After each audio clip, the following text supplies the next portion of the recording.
Un joueur ô combien précieux. En tout cas, un parfait complément à des garçons comme Rodriguez ou Simeone. Caniggia à la pointe de l'attaque qui essaye de déborder Rivarola. Finalement, arrive à remettre en retrait au point de sur cette Copa América. D'habitude, c'est une compétition qui n'attire du monde que pour... Avec Batistuta ici. Batistuta qui prend à l'extérieur et finalement qui marque son 4e but. Oh, de toute beauté, c'est vraiment quel clin ce Batistuta. Extraordinaire Batistuta. Oh, c'est vraiment magnifique. Et on disait, on ne le voit pas tellement, on ne le voit pas tellement, on le voit quand ça compte, quand il faut marquer.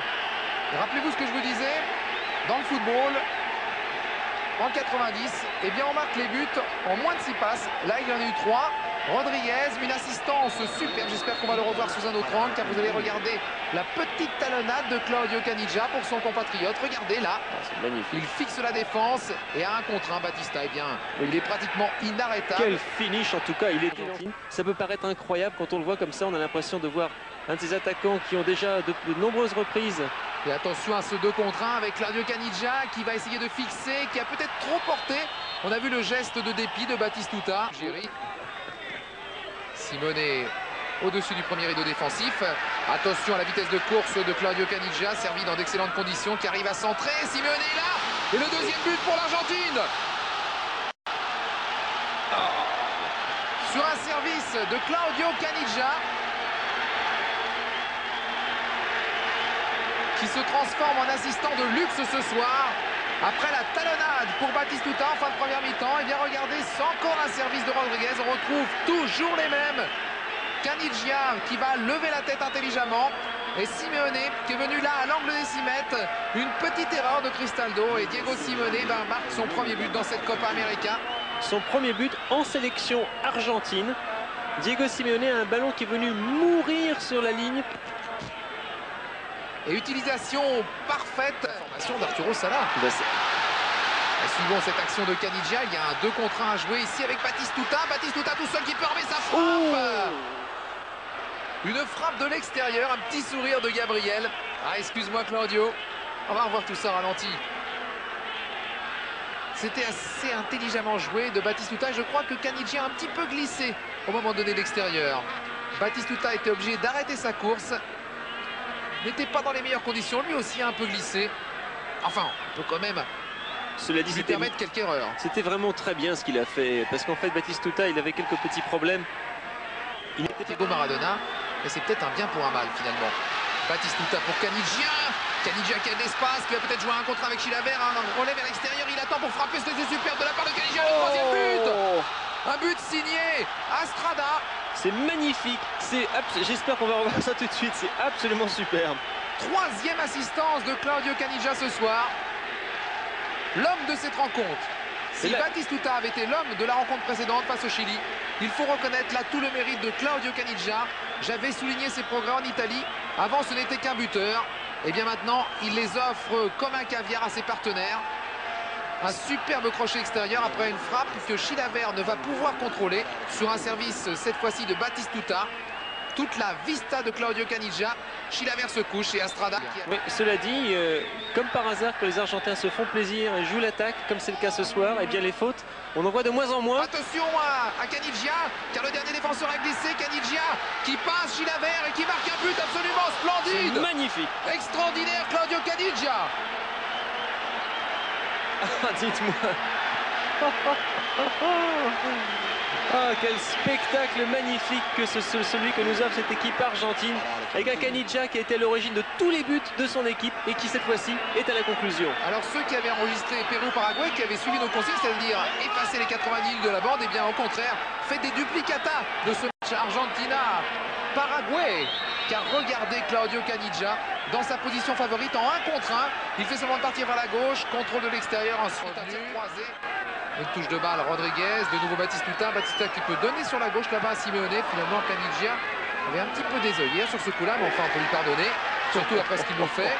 Regardez, encore Caniggia dans la surface de réparation, un passement de jambes. Et finalement, un contre de Vidal Sanabria, mais un 6 mètres. C'est pas du goût du public, mais enfin, ça permet aux Paraguayens de se donner de l'air. Claudio Caniggia qui nous prouve ce soir que c'est vraiment, ce n'est pas du flanc quand il nous dit je préfère un but bien fait à 2 buts mal marqués. Il aime le beau jeu. Regardez, c'est absolument magnifique. Ce contrôle technique de Caniggia. Je vous échange 2 ralentis de Vénézuéliens contre un ralenti de Caniggia. Ça vaut le coup, hein. Et c'est en promotion. C'est quand même quelque chose, hein. Et voilà, monsieur Filippi, l'Uruguayen, qui siffle la fin d'un match absolument ébouriffant entre l'Argentine et le Paraguay. Un match qui a été émaillé de 5 buts superbes, 4 buts pour les Argentins. Batistuta tout d'abord, Diego Simeone ensuite, Astrada et puis enfin Caniggia, ce qui n'était que justice. La réplique des Paraguayens, Cardozo. Alors, à une distance, quand on pense aux déclarations de Alfio Basile qui nous promettait une Argentine complètement débarrassée de ce péché mignon. Regardez encore ça, c'est absolument incroyable. Et bien là, on retrouve l'Argentine de Bilardo et du côté brésilien, ça n'est pas tellement plus joli, il faut bien l'avouer.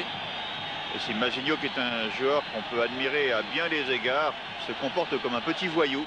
J'ai bien l'impression qu'on va assister peut-être au premier carton rouge de cette rencontre, vu le comportement. Regardez un petit peu ça, la façon dont il parle. Il est atterrant qu'après 5 minutes enflammantes, véritablement, le Brésil et l'Argentine perdent ainsi leur sang-froid. Eh oui, double expulsion, j'ai bien l'impression, à la fois de Claudio Caniggia et du défenseur brésilien, il me semble. Mazinho. Caniggia, Mazinho donc regagne les vestiaires, un match à 10 contre 10. Je crois que l'arbitre a parfaitement raison. En l'occurrence, il faut prendre une mesure énergique, exemplaire et ainsi ramener les autres joueurs à une prise de responsabilité. Je pense que l'arbitre a parfaitement raison, mais pour ma part, je regrette une fois de plus que l'arbitre ne puisse utiliser un 3e carton. Parce que je crois que 2 cartons, ça n'est pas suffisant. Même si là, il y a eu faute, il y a eu faute flagrante, il y a eu dispute et début d'Algarade, l'arbitre est pris dans l'étau, il ne peut pas revenir en arrière. Alors que s'il y avait un 3e carton, il y aurait quand même une chance de plus à ce que les joueurs se calment un peu. Une espèce de coup de sort pour que le trophée échappe maintenant à l'Argentine qui a gagné quand même toutes ses rencontres jusqu'à présent dans la Copa América. Le chaos peut-être. Oh, ça a été juste. La 4e minute de jeu, attention cette balle en profondeur pour Batistuta qui l'a pris et il faut savoir que Higuita est sorti. Higuita qui réussit quand même à arrêter la balle. Mais là c'était joué avec le feu. Je ne sais pas très bien ce que Higuita allait faire là-bas. Lui-même peut-être l'ignorait. Oui, parce que là il n'y avait vraiment pas matière à sortir. Je suis très perplexe. Il y a des montres qui s'est joué de la semelle dans le sens le plus créatif du terme. Les arrêts de jeu depuis 15 secondes. C'est terminé donc virtuellement. Et Argentina championne. L'Argentine donc remporte cette Copa América. Et ce n'est que justice. Les joueurs peuvent se féliciter, ils peuvent s'agenouiller, s'étreindre, pleurer, que sais-je. Tout un peuple en Argentine a reconquis sa fierté, une fierté qui avait été sérieusement mise en doute il y a 1 an de cela.